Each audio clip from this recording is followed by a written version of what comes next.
that the rescue operations are being conducted by the police personnel. Let's look at some other news that's coming in now. Security forces personnel were present in the Saranda forest area as search operations continues following the encounter of Maoists yesterday.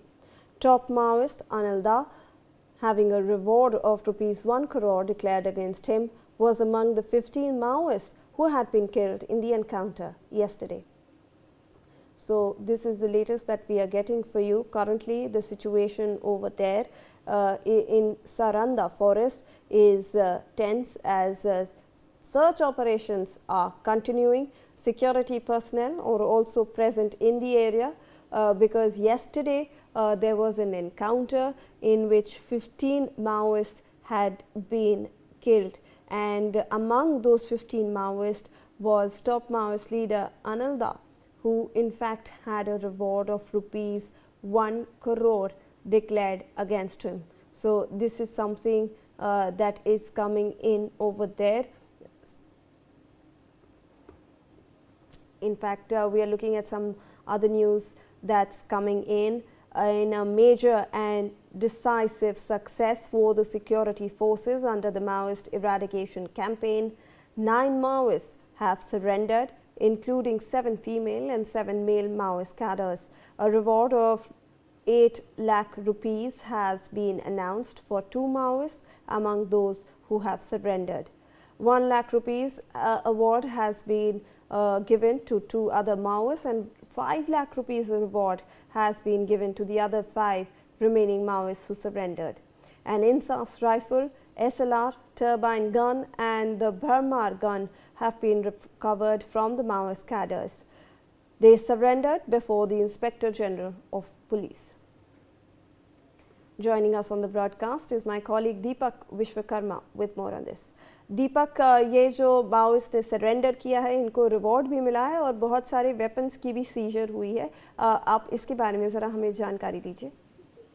जी बिल्कुल, देखिए धमतरी का ये वो इलाका है जो कभी नक्सल प्रभावित रहा करता था, लेकिन धीरे धीरे मतलब आज से 1 डिकेड पहले यहाँ नक्सलवाद खत्म हो चुका था, लेकिन एक बार फिर जो नक्सली बचे कुचे थे, क्योंकि अब ये रिवर्स काउंटडाउन चल रहा है।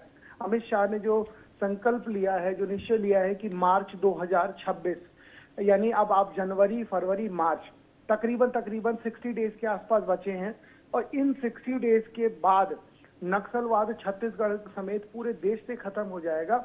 उसी दिशा में ये कदम है, जिसमें जो 9 नक्सली हैं उन्होंने आत्मसमर्पण किया है, जिसमें 7 महिला नक्सली हैं, 2 पुरुष नक्सली हैं। और यदि बात की जाए, इन लोगों पर 8-8 लाख रुपए का इनाम भी था, कुछ पे 1-1 लाख रुपए और कुछ पे 5-5 लाख रुपए का। यानी जो इनामी नक्सली होते हैं, आसान भाषा में यदि समझा जाए तो ये इनामी नक्सली वो नक्सली होते हैं जिन्होंने या तो हमारे जवानों को चोट पहुंचाई है, नुकसान पहुंचाया, या ये वो लोग होते हैं जिन्होंने ग्रामीणों को मारा है। तो आप समझ सकते हैं कि 8-8 लाख और अगर 5-5 लाख रुपए के नक्सली हैं, तो ये वो लोग थे जो आज से पहले जिनका आतंक हुआ करता था। इन लोगों ने सरेंडर किया। इसके साथ साथ इनके पास से INSAS rifle, SLR, turbine gun और जो भरमार बंदूकें होती है 2 नली वाली, वो बरामद हुई है। तो समझा जा सकता है कि जो ये सीता नदी और मैनपुर का जो डिवीजन था, जहां लगातार जो नक्सलवाद था, उस जगह पर ये सरेंडर हुआ है। ये पूरा इलाका गरियाबंद, धमतरी और उड़ीसा का जो बॉर्डर है मैनपुर का, वहां पर ये लगता है। तो यहाँ पर ये सरेंडर ये बताने के लिए काफी है कि लगातार इस तरीके से डेट नजदीक आ रही है 31 मार्च 2026 की, उससे पहले सभी नक्सली जो हैं वो सरेंडर करना चाह रहे हैं, क्योंकि उनको समझ आ चुका है कि पहले वाली स्थिति नहीं है कि हमको समझाइश दे दी जाएगी और हम जवानों को मार देंगे, उसके बाद जो जवान है वो बैकफुट पे आ जाएंगे। वो स्थिति अब नजर नहीं आती, ना उस स्थिति में अब कोई ऐसी गुंजाइश है। अब ये मान के चलना चाहिए कि इस मौजूदा स्थिति में आने वाले समय में कहीं ना कहीं जो टारगेट लिया गया है 31 मार्च 2026 का, उसको ध्यान में रखते हुए नक्सली आतंक का खात्मा छत्तीसगढ़ समेत पूरे देश से हो जाएगा। और उस मौजूदा स्थिति में लगातार सरेंडर ये दिखा भी रहा है, क्योंकि सोचिए जिसके ऊपर 8 लाख रुपए का इनाम है, जिसके ऊपर 5 लाख रुपए का इनाम है, ये लोग कभी ना कभी ऐसा आतंक फैलाते थे कि इनसे लोग डरा करते थे।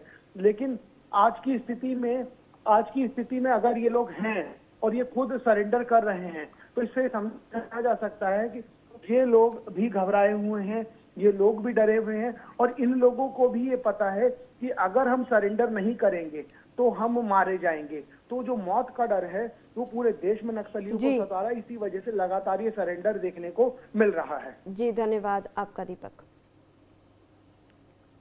We are looking at some other news now.